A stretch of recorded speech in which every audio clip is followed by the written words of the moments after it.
Okay guys, we're gonna head down to the tunnel entrance. Actually the exit, it's not really the entrance. Last time I told you guys that the tunnel went out over there. And Paula just corrected me, I stand corrected. It actually comes out down here. Goes right underneath the house.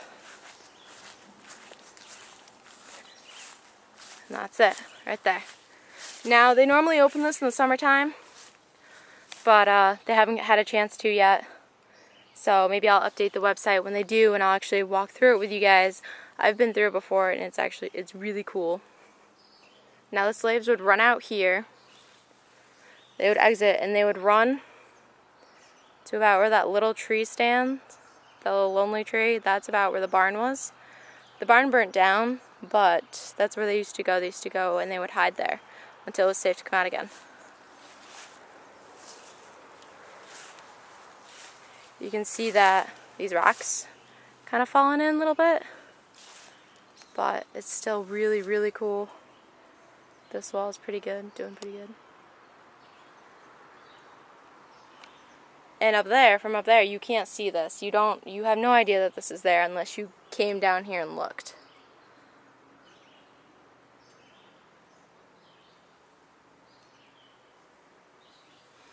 This was used to bring in ammo or supplies.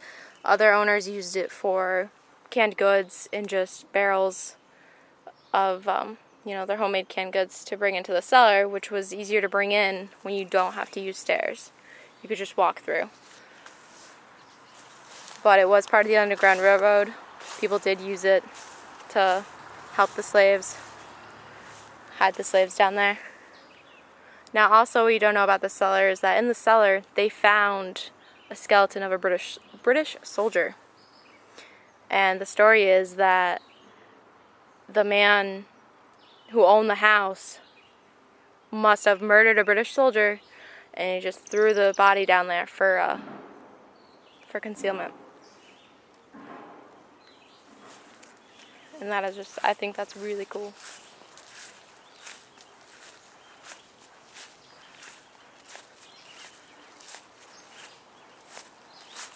That tunnel stands about 5 feet high.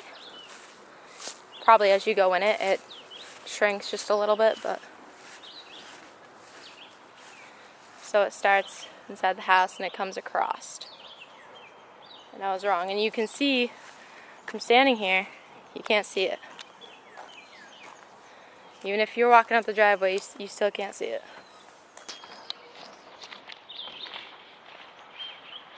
Looks kind of like a little rock wall until you actually come down.